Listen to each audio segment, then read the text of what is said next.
The Art of Thinking, 52 Unforced Thinking Mistakes is a German language book by Swiss entrepreneur Rolf Dobelli. The book focuses on 52 thinking errors and traps that people often encounter in their daily lives, and how to avoid them to improve their thinking and decision-making skills. These thinking errors and pitfalls include overconfidence, herding, choice domination, cognitive dissonance, risk aversion, following the herd, and so on. These errors can lead to irrational decisions and behaviors that can affect life and work. The authors provide some practical advice and methods to help readers better avoid these mistakes, such as 1. Doubt and test your own beliefs and assumptions. 2. Learn to look at problems from multiple perspectives, not just the surface. 3. Learn to distinguish the truth from lies and not to be misled by false information. 4. Learn to be moderately skeptical and not to trust yourself or others too much. 5. Learn to accept uncertainty. 5. Learn to accept uncertainty and risk, do not seek excessive security. One of the features of this book is that each chapter is concise and clear, and provides concrete examples and practical advice that the reader can easily understand and apply. The authors also remind readers to avoid thinking of these thinking errors and pitfalls as black and white standards, but rather as an area in which they can learn and improve their thinking in their daily lives. In addition, the book offers suggestions on how to read and learn effectively, such as choosing valuable reading materials, staying curious and inquiring, learning to question and doubt, and more. These suggestions can help readers make better use of books and other resources to improve their learning and thinking skills. In addition to the content mentioned above, the book also covers many other interesting and practical topics, such as how to avoid following the herd and herding effects, how to overcome choice domination and decision dilemmas, how to moderately doubt and test one's beliefs, how to distinguish between truth and lies, how to moderately accept risk and uncertainty, and so on. These topics can help readers better understand and master their own thinking and decision-making styles, and enhance their own self-awareness and self-control. In addition, it is worth mentioning that the author of this book, Rolf Dobelli, is himself a successful entrepreneur and investor with a wealth of practical experience and insights. Through his own experiences and reflections, he has gained a deep understanding of the mistakes and pitfalls that people tend to make in their thinking and decision-making, and has provided many valuable suggestions and approaches. Therefore, this book is not only a theoretical book, but also a practical and inspiring one. The organization of the book is also unique. The author divides 52 thinking errors and traps into 10 sections, each section contains 4 to 8 related thinking errors. This arrangement not only helps readers to better understand and remember these mistakes, but also makes it easier for readers to choose the topics they are interested in reading. In addition, the language of the book is concise and clear, without too much jargon, and very easy to understand and apply.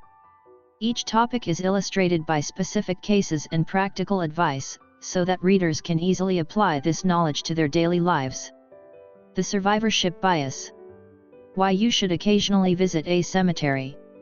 The survivorship bias, in everyday life. Because success is overwhelmingly more visible than failure, the hope of success is systematically overestimated. The success factors that are believed to be true are in fact often manifested in losers. The swimmer's body illusion. Is Harvard a good university, or is it a bad university? We don't really know.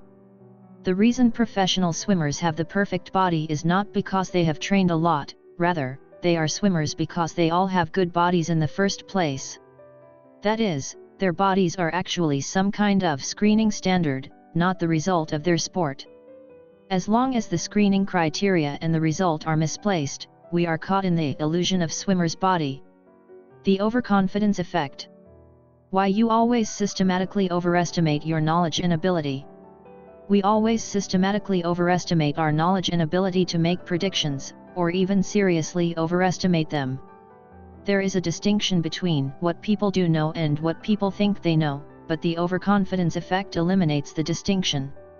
Experts exhibit symptoms of overconfidence more strongly than non-experts.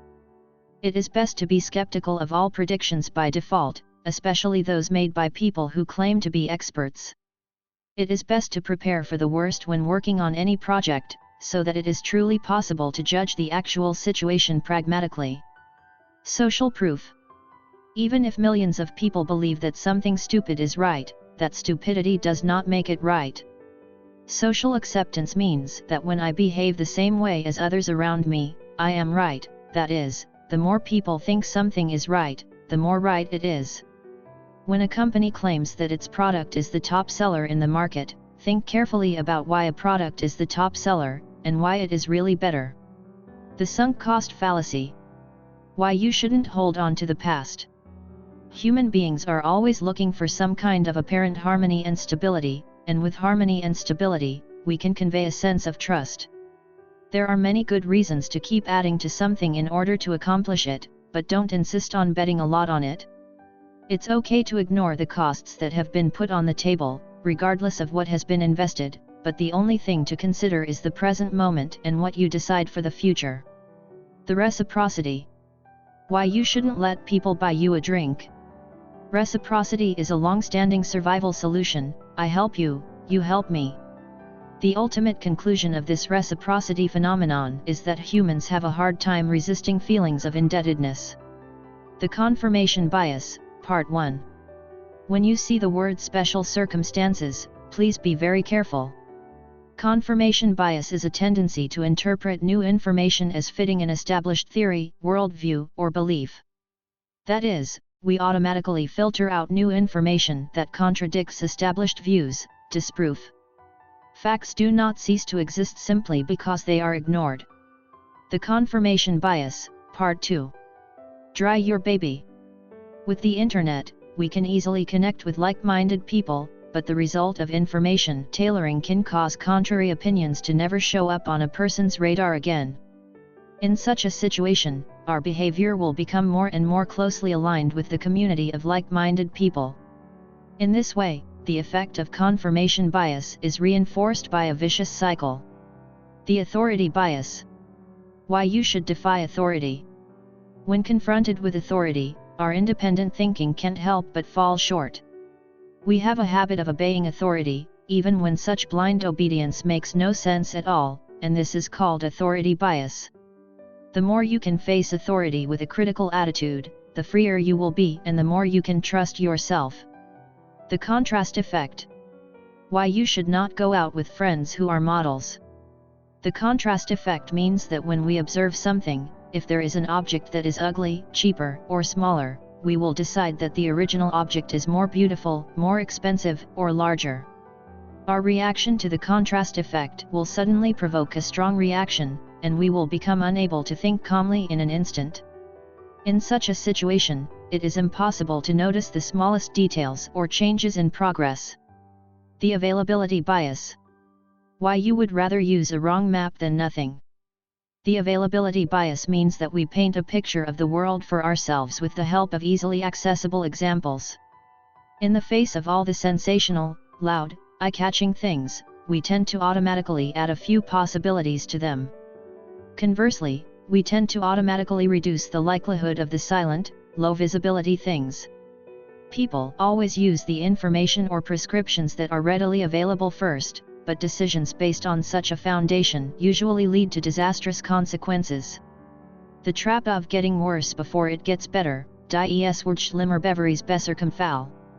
If someone advises you to take a path that is cold to the bone first, you'd better be wary of such advice.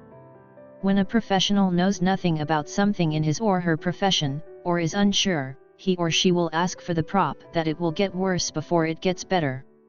When things get worse, it confirms his prediction. When things get better, he and the client both get what they want. Whether the situation is this or that, he is always right anyway. The story bias. Why even true stories are frauds. What we claim to understand was not understood at the time it happened, but rather we create a set of meanings after the fact and put them into history. We are always attracted to stories, but we reject abstract facts. In order to please unimportant points of view, important points of view are always denied. The hindsight bias. Why you should write a diary. From a hindsight perspective, everything that has happened seems to closely follow a certain seemingly logical inevitability. Hindsight leads us to believe, wrongly, that our true prophetic powers are better than our actual prophetic powers. In this way, we tend to become arrogant and misguided and make bad decisions. The chauffeur knowledge. Why you should not take the words of famous speakers too seriously. According to Charlie Munger, there are two kinds of knowledge in the world. One is true knowledge, the result of much time and effort by those who are full of desire to know. The other is chauffeur knowledge, which refers to those who act as if they really know, but in fact are just a facade. Competence, everything that falls within our personal competence, we know like an expert. On the other hand, everything that falls outside our competence, we know little or nothing about. Find out your personal range of competence and stay within it. As for how big this range, it does not matter. The important thing is to know exactly where the boundaries of the range are. Warren Buffett. You have to figure out where your talents lie, and if you try to find success outside of your own capabilities, your career will be a mess. Charles Munger. Illusion of control. You are more than you think you are. The illusion of control is a tendency to believe we can control or influence something when, in reality, we can't do anything about it. Focus on the few things that you can actually influence, or even better, focus firmly on the most important of these things. Let the rest go on its own. The incentive super response tendency. Why you shouldn't pay your attorney based on actual expenses. The incentive super response tendency describes the fact that people respond to all kinds of incentives because they will always do what is good for them. How quickly and how radically people change their behavior when motivation begins to work or change. Second, people respond to motivation, but sometimes their response does not match the intention behind the motivation. Paying a lawyer, architect, consultant, accountant, or driving instructor, for example, is best done by negotiating a fixed fee in advance, and if done on an accountable basis, these people will be motivated to create as much expense as possible. Don't ask the barber if I need a haircut or not. Regression toward the mean. The utility of doctors, counselors, coaches, and psychotherapists is questionable. If you live in a place with record low temperatures, there is a high chance that the temperature will rise in the next few days, i.e., it will move in the direction of the monthly average and vice versa.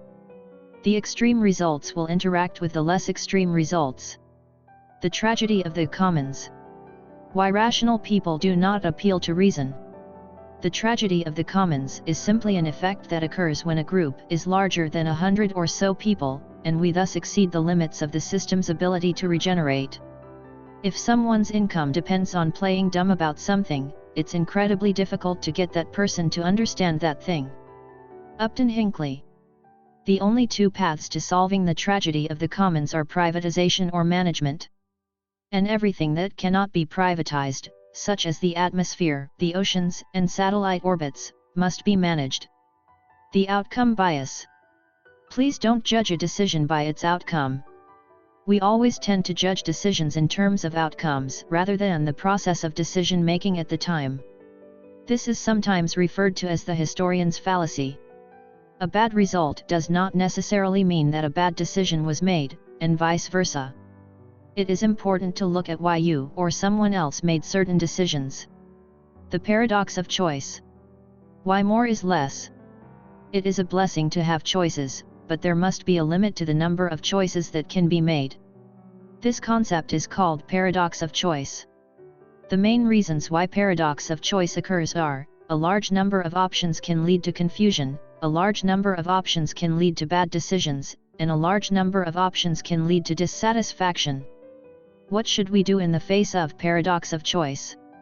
Write down the criteria, follow them unconditionally, and start selecting from the point of view that it is impossible to make a perfect choice. The liking bias. Because you want to be popular, you do something irrational. The liking bias means that the more people act favorably toward us, the more likely we are to buy from them or lend a hand to them. The endowment effect. Please don't hold on to something. The endowment effect means that when we don't eat the grapes, we depreciate them as more sour than they really are. When we do eat them, we tout them as sweeter than they really are.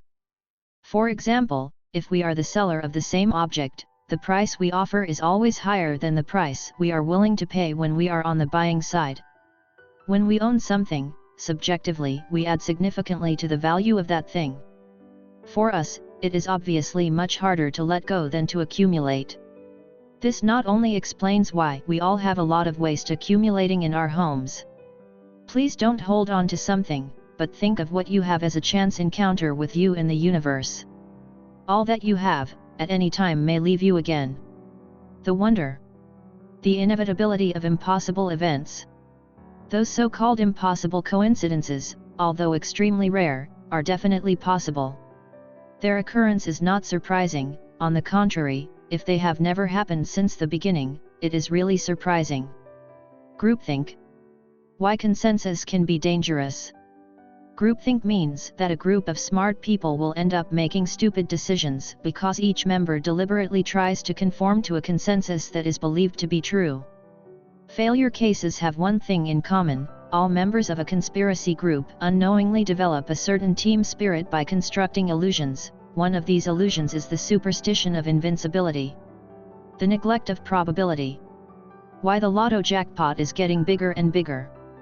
The neglect of probability means that we react to the magnitude of the events we expect to happen, but we are almost indifferent to the probability of their occurrence. That is, we lack a certain intuitive understanding of the probability of occurrence. Except in the case of zero risk, we are in fact quite poor at identifying the degree of risk of different risks. This book has been hailed as a concise, simple, and practical guide to thinking and decision-making for anyone who wants to improve their thinking and decision-making skills. In addition, it has been widely praised and recognized as a classic book that helps us better understand ourselves and the world.